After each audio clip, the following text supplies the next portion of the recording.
Assalamualaikum warahmatullahi wabarakatuh.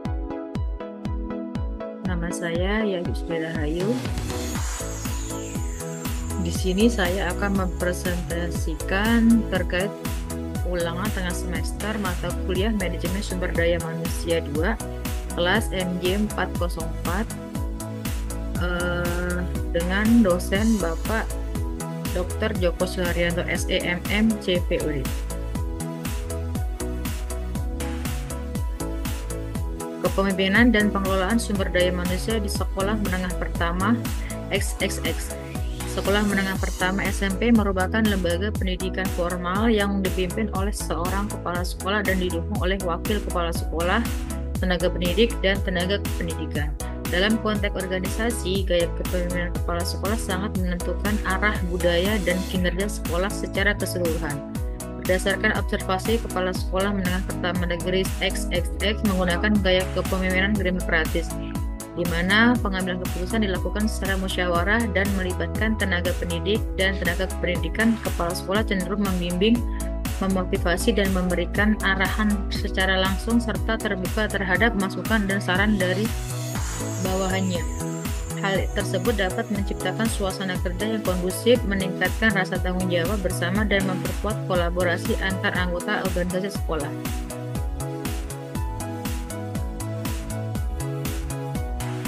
Gaya kepemimpinan demokratis di SMP Negeri XXX adalah partisipasi dan keterlibatan. Kepala sekolah melibatkan tenaga pendidik dan kependidikan dalam pengambilan keputusan melalui musyawarah bersama. Membimbing dan memotivasi. Kepala sekolah memberikan arahan langsung serta motivasi, membangun suasana kerja positif yang kondusif. Kolaborasi dan tanggung jawab bersama. Memperkuat rasa tanggung jawab dan kerjasama antar anggota sekolah. Manajemen dalam konsep kepemimpinan sekolah. Pengarahan dan pemberian pengaruh. Menurut Stoner, kepemimpinan manajerial melibatkan proses pengarahan sekelompok anggota untuk mencapai tujuan bersama. Integrasi dan organisasi. Menurut Melayu 2006 menegaskan bahwa kepemimpinan yang efektif dapat menciptakan keselarasan dan gairah kerja dalam organisasi sekolah.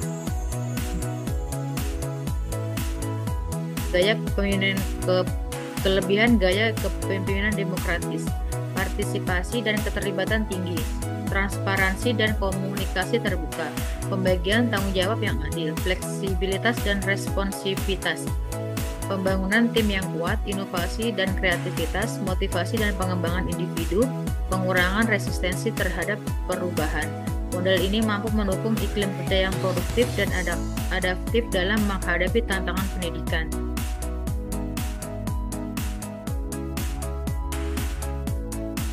Kekurangan gaya kepemimpinan demokratis.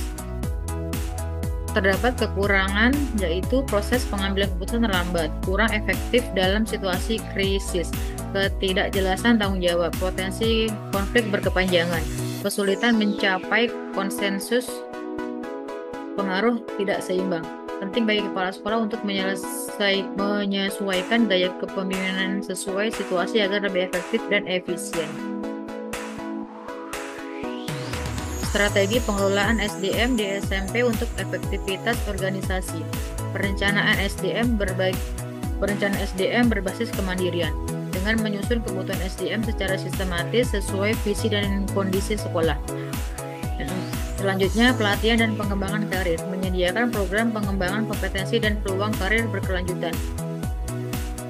Selanjutnya, sistem kompensasi yang adil, implementasi penghargaan yang memotivasi dan meningkatkan kinerja. Strategi pengelolaan SDM lanjutan dan budaya sekolah.